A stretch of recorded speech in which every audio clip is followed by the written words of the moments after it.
our hand, ready to lead. And just make sure those reins are even length so you're not pulling her towards you. Yep. Okay? Yep. Excellent.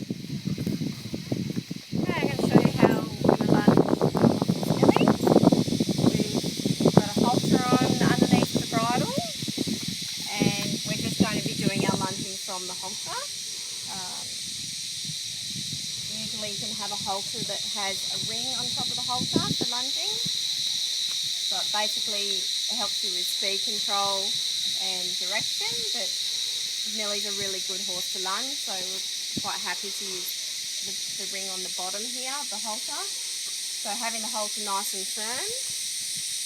And then we've got our lunging gear here. So the rings are here for how high that we want the head carriage. So if you want to sit the head carriage low, or if they've got very good head carriage and we're trying to, they might be carrying it too low and we might want to bring it up a bit, we can use these rings for that. So I'm going to use the lower ring because Millie tends to put her head up a little bit. So we've got the girth area just firm. It doesn't need to be too tight. We're not carrying a person. In regards to the length, we need to make sure that it's not too tight when we're just warming up our horse, because they've got to be warmed up before we ask them to flex too much. So I'll just lay my whip to the side. We'll just loosen this a little bit to start off with. We've just been using Millie a bit so she's not completely fresh cold.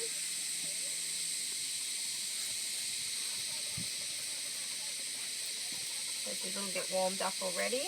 If we're leading Millie, we need to make sure that we don't have the side reins attached, because they won't go forward if they're tied backwards. So we need to make sure that they're undone if we're going to take Millie for a lead. So we're going to put them on now.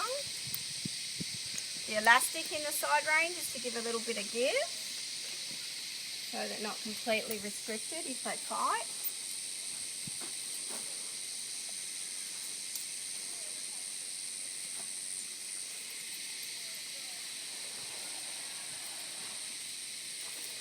So it's just very important that we get the side reins not too tight, and then we eventually tighten them so they're achieving the head carriage that we're wanting from our horse.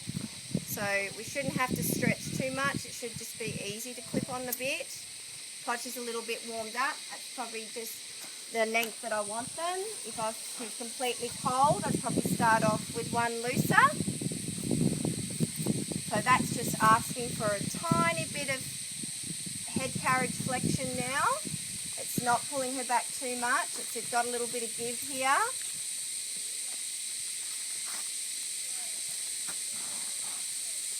So we'd have them completely loose if we were just warming her up. Okay, so when we're asking our horse to lunge, we'll always start on the inside. We would never wrap the lead around our hand, because if we got dragged, then it would be very dangerous. Okay, and when we ask for lunging, we follow with our lunge rope on towards the rear. When we ask our horse to go forward, we just ask them like we're taking them for a lead.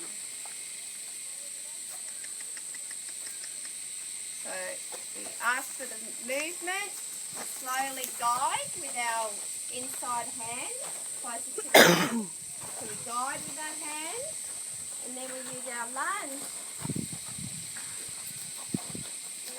whip just to encourage the hind quarters to move forward.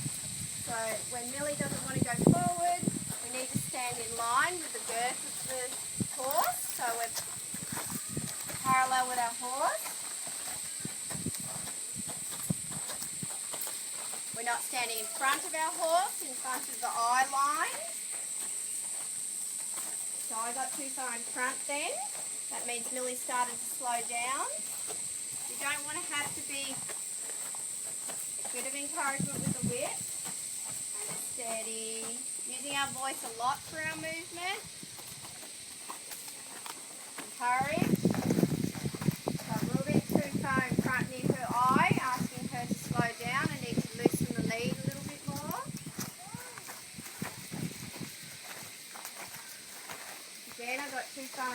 front. And we want to be able to stand in the middle.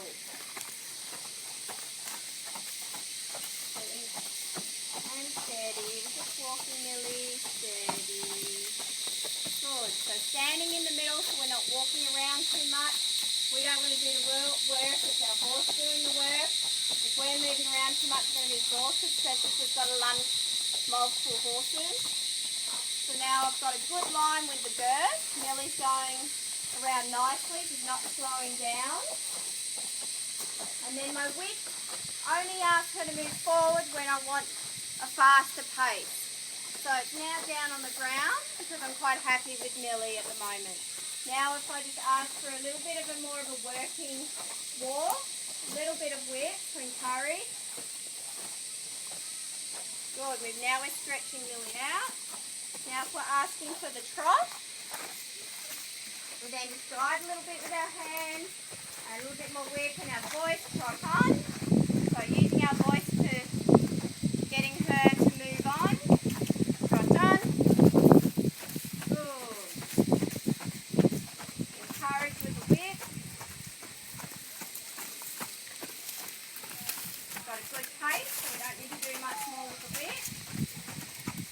A bit more of a working trot, a little bit more whip.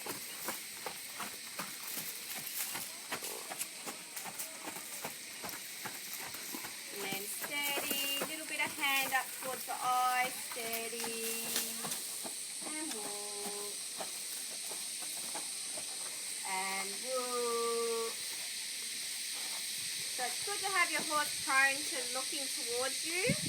That way that they're not going to turn their bum on you. And we always want to have their eyes looking a little bit to the inside of the circle. Because if a horse is feeling good, if we're just bringing them back into work, and they feel good and they kick out and they don't have their head towards you, then you could get kicked. So you've got to make sure that their eyes are always to the inside of the circle. Okay, so we're going to go the other way. So again, a little bit of a lead with the lunge rope. Hand out between the belly. Standing at the girth. Steady, just walking Millie. Walk. Steady. And steady. Walk on.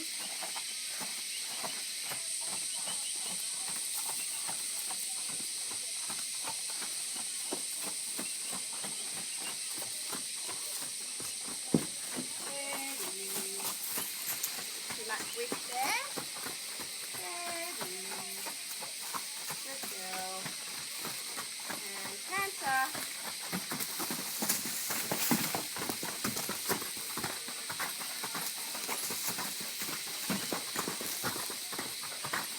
And steady. And good. Good girl. And reward. Always good to reward.